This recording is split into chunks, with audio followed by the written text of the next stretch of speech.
everybody. Today I'm going to talk about my hair care. A few of you have been asking me over the years about my hair. And recently I just had someone ask me again if I would do a video talking about my hair care. What do I do to keep it long, healthy, and being able to color it?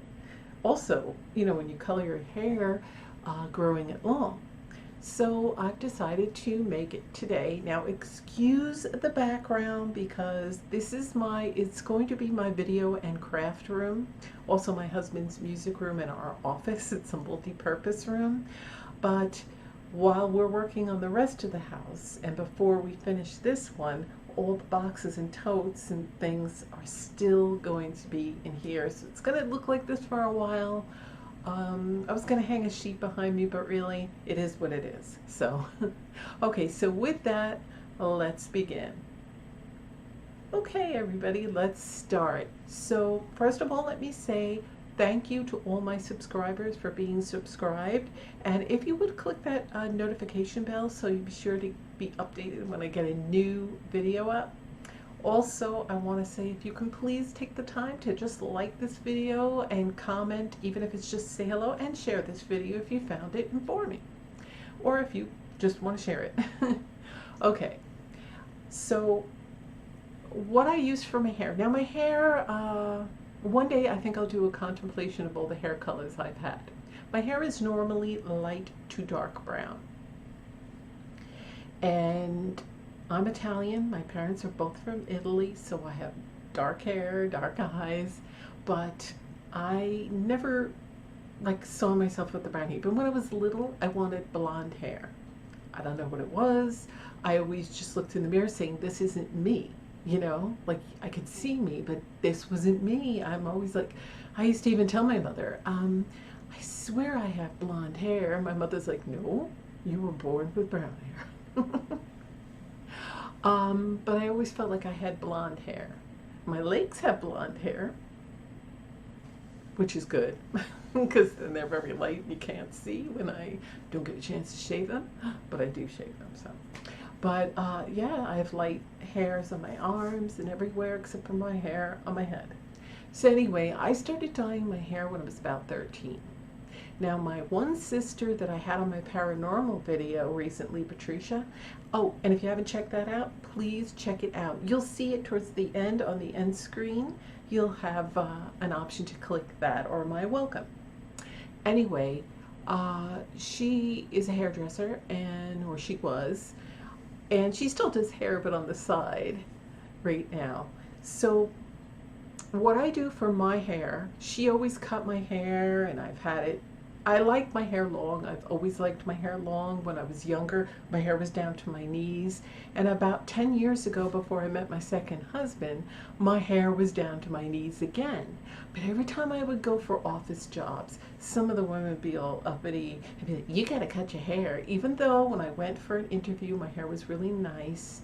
And I would either put it up in a braid, French braid or something, and I kept it really nice. But, they're all like, now my hair was darker. It was a golden blonde, like a dark golden blonde. If I can find pictures, I will. If not, because, it's in one of my USB sticks.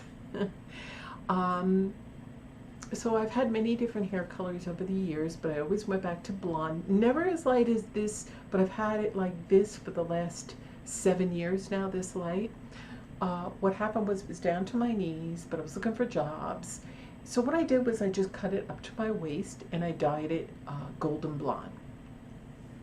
Then I had it dark golden blonde and all these other colors. And then no matter what, I always went back to blonde. Now the secret to growing your hair long and keeping it healthy and thick without it breaking and falling apart is number one, what I do is, see, it's cut over here on the sides. Today it might be a little frizzy, humid, but underneath my hair, it's darker, and in the back. So you can, I don't really want to go like all over the place, but it's really dark. So when I dye my hair, I don't do every stick of hair. So underneath is still darker, different shades of brown, I like to say.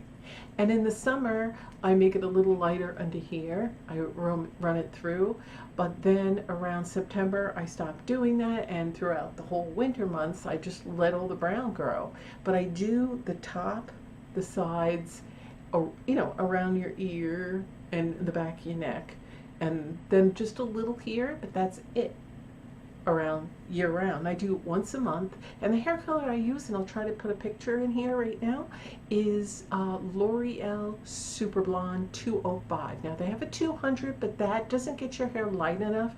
That's good if you really have light hair to begin with, but I think the 205 gets it this bright. And then I use the L'Oreal, the purple shampoo for blonde to keep it from fading, because otherwise your hair fades and then it looks brassy. Okay, so now my hair is shiny, as you can see. I don't blow dry my hair all the time. Now before you color your hair, you should trim it. So you see, I trim it, I do like an angle cut when it's wet. Then when it's dry, I kind of have wings, but I don't want to look like it's 1980. So I carefully, cut it on an angle so that your hair can go like this, and it's better to do that when it's dry. I don't know if you can see, I have no room in here to move, but my hair is down to my waist again. I'm going to grow it back down to my knees if I can. It's hard when you go lighter with your hair color, it's a little stronger. But what I do is when your ends have that where you can see through it, then just cut up to the point where you can't see through it anymore. So usually about an inch will do. So every 2 or 3 years, I cut about an inch to 2 inches off the bottom. But if it's all growing in one length, then, and only a little bit, then I just cut the little bit that's doing that. But I don't do that every year. I can do that once every 2 to 3 years. And what that does is it prevents it from traveling up and breaking, because no matter what they say, you cannot repair split ends. They say you can, but that's just a marketing thing. You can't. Eventually what happens is the hair splits, so now it's thin and easy to break.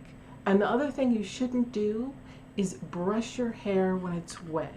So when you're gonna go dry it, now I don't dry this or the back, unless like I'm gonna go out or something, or I have somewhere to go and I want my hair to look nice without being all crazy and frizzy, then I blow dry it a little more, but I never blow dry it till it's bone dry, because that's bad. You could even smell your hair burning, and you should use a cool dry setting on your hair dryer. So what I do is, naturally, I use an oil. I'm going to have pictures for everything I use. I'm going to have a picture for my hair color, and now for the oil I use, and for the shampoo, the L'Oreal shampoo, okay?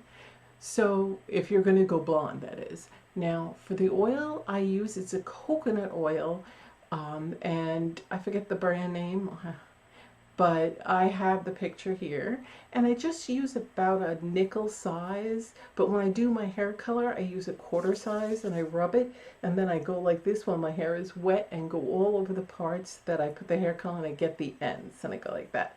Then I dry my hair. Gives it really nice high shine and prevents breakage right after you do your hair color.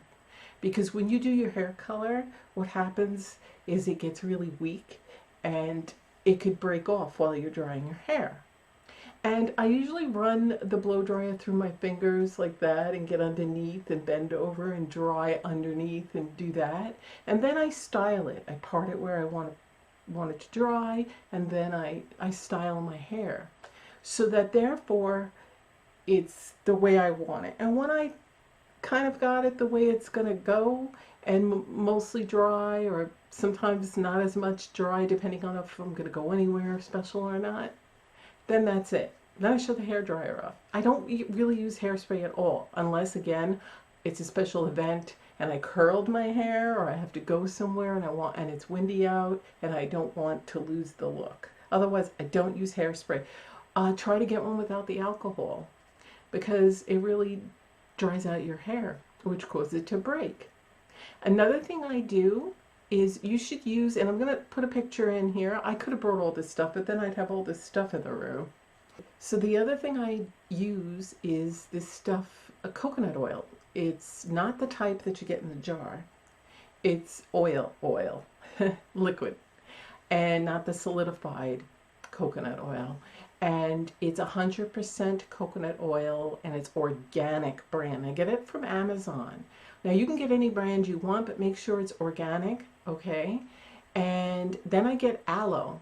Now you could use real aloe plant, make sure it's a real organic aloe plant, or you can get, they have it in a bottle, big bottle, also off of Amazon, and I'll put the links below as well as the picture of the products.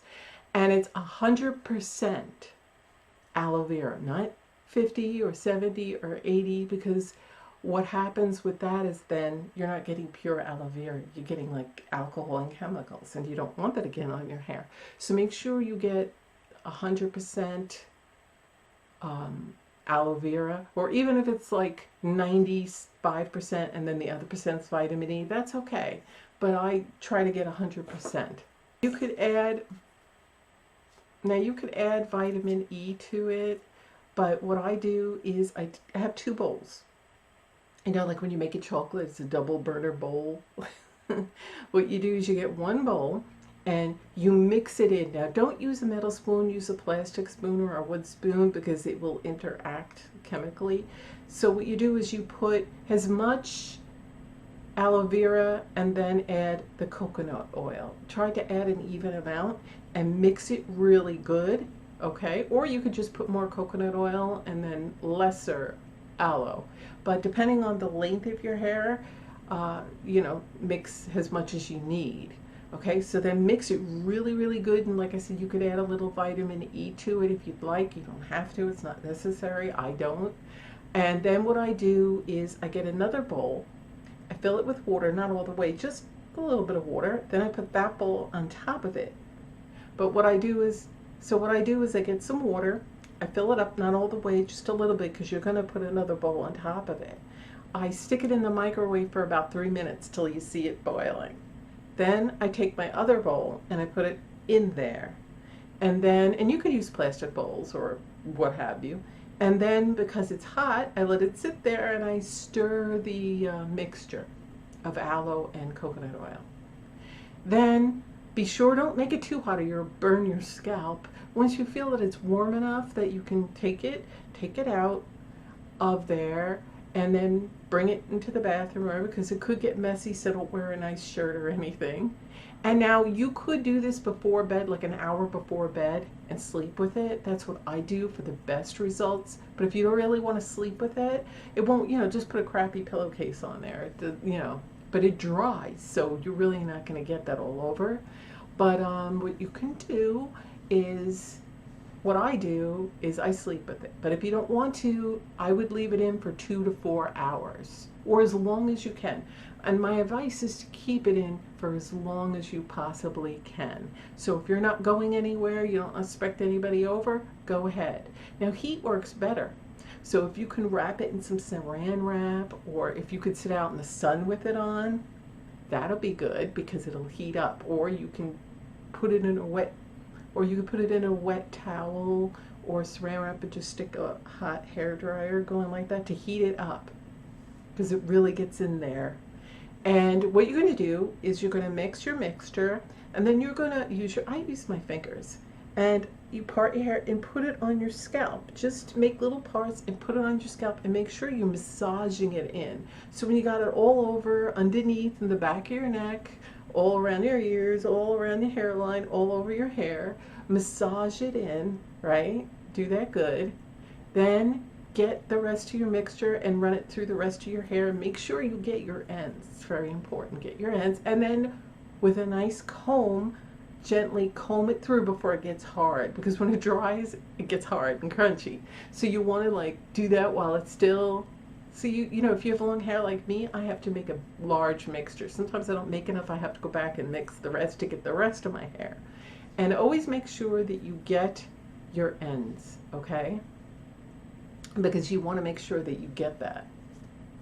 Then what I do is I just sit around with it either for 4 to 6 to 8 hours, or I sleep with it. So I might say I might put it on around 7 or 8 o'clock at night, and I'll watch TV. I'll put like a towel on the back of the couch because you don't want that stuff staining because it's oil.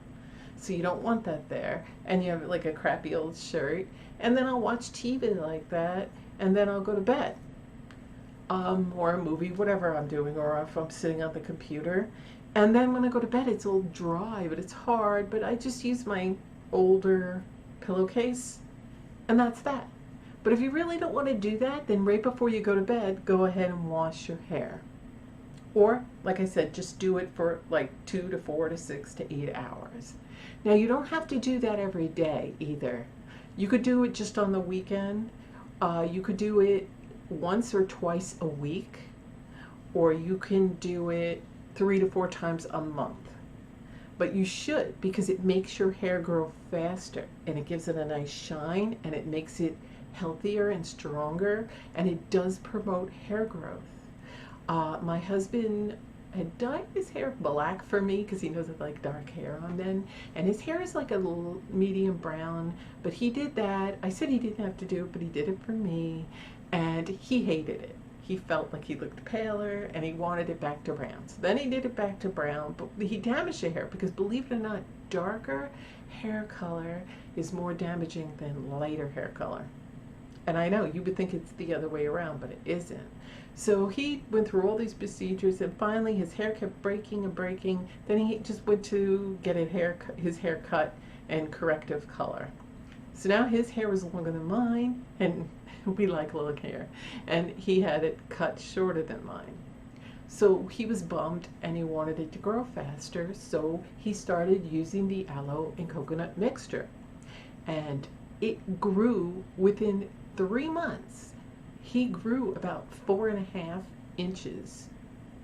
So I'm telling you, it really works. But you got to keep it up. You got to use it. You got to leave it on for a longer time than just a half an hour. And sleeping with it is the best. So maybe at first, for the first 3 to 4 months, you could sleep with it and do it like once a week.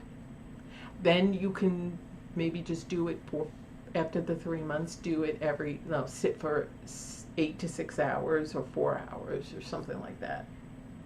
Your hair, once you wash your hair and you dry your hair, your hair is going to be butter soft. It's smooth. It's going to feel like silk in your hands after using that. So that's my hair regimen, really. I try to get shampoos without the sulfates in them. And you got to be careful because certain things are not good for your hair. The more expensive, the worse it is, I've noticed, because they have too many chemicals and sulfates in there, and it actually makes your hair weak and actually makes your hair fall out. Because I got this really expensive stuff from the salon, with 2 different products to make my hair moisturized and shiny and healthy, and instead my hair was falling out. It was like, I'm like, oh. So I immediately stopped doing that, went back to using my aloe and coconut oil, and I repaired that. So expensive doesn't necessarily, or ritzy from a rich salon doesn't necessarily mean it's going to be good for your hair, even though they say, oh, it's really good. It's bull, because there's a lot of crap in there. The best thing you can do is look for one with no sulfates, has organic and natural, but be careful of the word natural because they try to fool you. All natural, but it isn't. It's got chemicals. So the least amount of chemicals that you could do, even though, okay, you're going to color your hair, that has chemicals. There's different ways. They have hair colors now without harsher chemicals. Now again, everybody's hair is different. I'm Italian. My parents are from Italy. I've got strong, thick hair. My parents, even when they both had cancer and they were going through chemo, they still had a full head of hair. My mother still had a big full head of hair, and my sister came over and did her hair in the hospital, would do the hair color and set her hair. My mother wanted to make sure she looked good no matter what. So she hated roots like I hate when my roots grow in. So yeah, that's about it, really. I don't do too many other special things with it. Like I said, I don't dry it bone dry, and I don't use hairspray except for once in a blue moon. It's not good to use a lot of product because what happens is it clogs your your pores in your scalp, and you can't breathe, and and it's always good also to give yourself a nice head massage, or you can have your boyfriend and girlfriend give you a nice, because that promotes blood circulation, which promotes hair growth. So that's why I say when you use the aloe and coconut oil to massage it, massage your scalp, and then when you're done, comb it all through. Make sure you get your ends. I usually give myself a good trim before I do my hair color. You should always do that, because otherwise you're putting hair color on already dried out hair, and it accepts it better, and you have less chance of breakage. Because if your hair breaks because you didn't trim it first and you're going to trim it later, then you're actually going to have more hair, because more hair is going to break off and travel. It's going to travel and break off.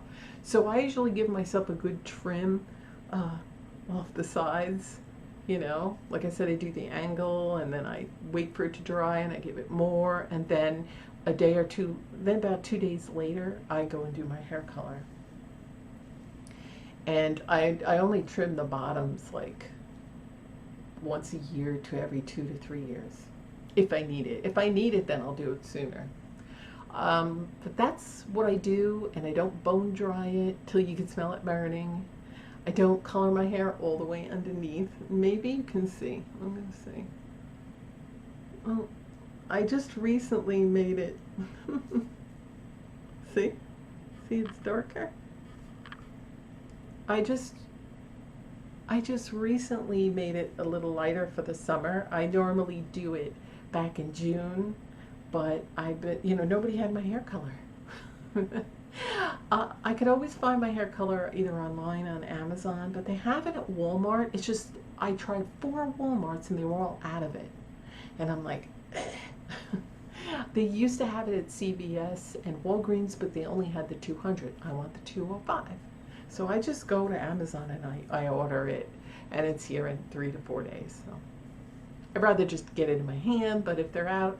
So that's what I do. Nothing else. You might want to take supplements for your hair, but make sure they're organic and 100% good, because a lot of supplements out there are phony. They say they're good for you and they do nothing. They're placebos, basically. Boynton is supposed to be good for your hair. Keratin, and like K, I think vitamin K. But I don't really take those. I have thicker hair, and like I said, everybody's hair is different. So you might have thin hair and it breaks easy and it's flyaway. So maybe coloring your hair as light as me isn't a good idea. But if you're not going to color your hair, then you can still do all the things I do. Definitely coconut oil and aloe vera is a must if you want to promote hair growth and shine. But I hope that helped you. I hope that was informative you. I hope that informed you a little bit. It gave you an idea of what I use and what you can do for your hair. If you have any questions, please remember to put them in the comment section. Please like this video, share this video for anybody that you think that might be interesting to. And what I'm going to do is I'm going to try to put the links for these products below in the description box. Thanks for watching, and I'll see you in my next video. Bye.